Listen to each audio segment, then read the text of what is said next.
I'm nervous. How do you want to start? We're trying to have a baby. We're trying to have a baby. I'm already crying. I already started crying. Oh my. Just going to kind of walk you through our journey of trying to have a baby. I don't want to cry. We've been married like 3.5 years almost, trying to have a baby for just about that long. Kind of wild that it's actually been 3 years. It doesn't feel like it.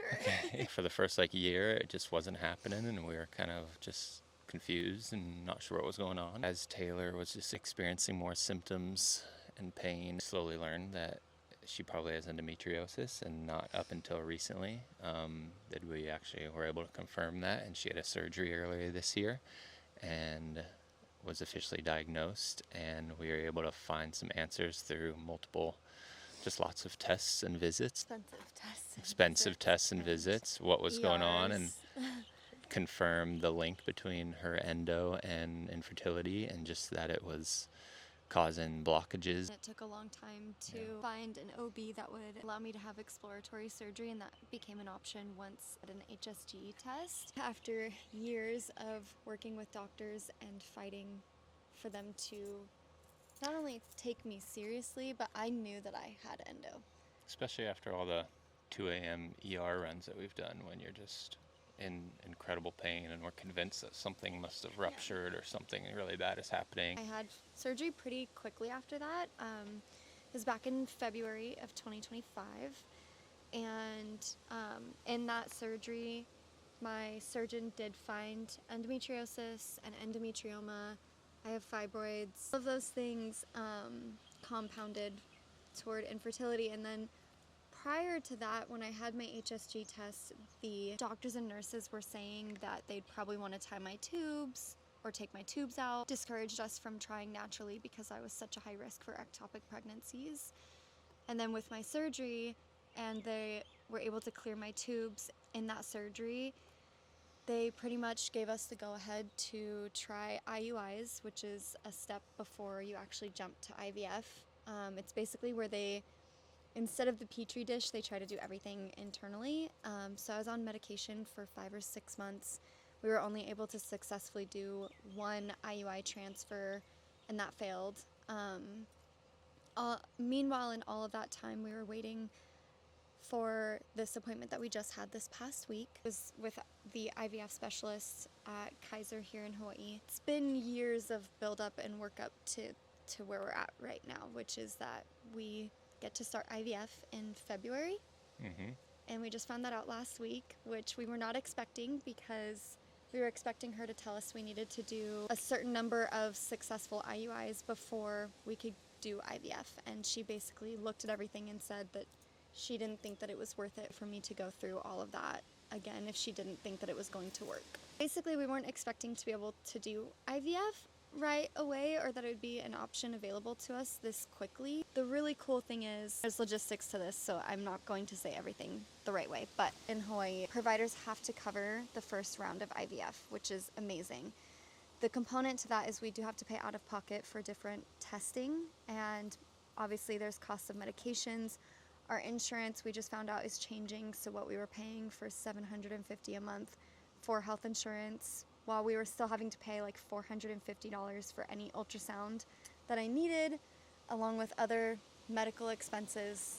And obviously ultrasounds, there's a lot of them when you're dealing with endometriosis by itself, and then you add in infertility. Just found out our insurance is going up to over $1,000 a month. We've looked at doing plans that are around what we've currently paid, but it's in the long run we'd end up paying a lot more. For specialty medications, it's $500 per prescription, and with IVF there's a lot of prescriptions. We're hoping to stick with our current plan that is increasing, that I think is going to be like $200 for specialty prescriptions. And they say that, yeah, it is very awesome that they cover the first round of IVF, but when we say they cover it, there's still a list of multiple 4-figure costs that still fall on us. We know that we're going to figure it out no matter what. It's rare that IVF works on the first round, and so we're doing everything we can to try to make this first round work. With all of my health stuff, we made the decision at the beginning of the year for me to cut back on my work And then we made the decision recently for me to cut back on that half, cut that half in half. Cutbacks in your work come from not a place of feeling comfortable and cutting you back and Yeah. because we're just killing it, but more of a place of all the It's my weddings you're health. shooting. There's been times where I have to drive across the island to come sub in for you while you're on the job because you're in pain and condition isn't reliable and Yeah. consistent. We're in a season of changing work and refining too. It's because of all that long 3 years and all the time and the long road that we've been on up to this point that we've come to the decision to open ourselves up to help financially. And that's not a decision that really comes easier. We feel like super comfortable doing the right choice because it is going to be tough and we're committed to making it happen, but we would love and appreciate any help because it's been a long 3 years of seeing what you're going through and being there with you, and I'm ready for it to be all worth it and hopefully be over. So if asking for some help and support from friends and family and stuff is what we need to do to end this road of pain and stuff, then Yeah, and I guess, yeah. it's not come without a lot of life changes. I've given up on dreams for career. We've changed our entire lifestyles. So many things that we've done to make these shifts, and shedding and just being open to receiving and letting go. It's been a lot of letting go too. Making those big lifestyle changes, just hoping that it makes some small change and benefit to your condition. And We've been working to sell our boat. We got a boat about 3 years ago that was meant to be a business, and with the ever-changing laws and stuff surrounding ecotourism in Hawaii, we made the decision to pivot away from that. we're hoping that will help alleviate some of the financial stuff coming our way in the next year. But Yeah. More so wanting to mention that because we don't live lavishly, we're quite minimal.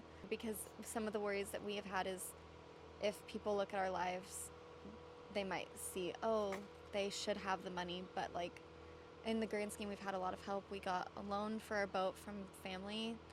We're working to sell that. I don't pay for our horses. I shoreboard them, and that's not an expense that I have. And I think that in talking about stepping into this conversation and opening ourselves up, obviously there might be questions, and we just want to be transparent. There's a few ways that if you want to support us but a donation doesn't feel great to you, you can book a shoot with either one of us, and instead of booking it like a paid project, you can do it as a donation base.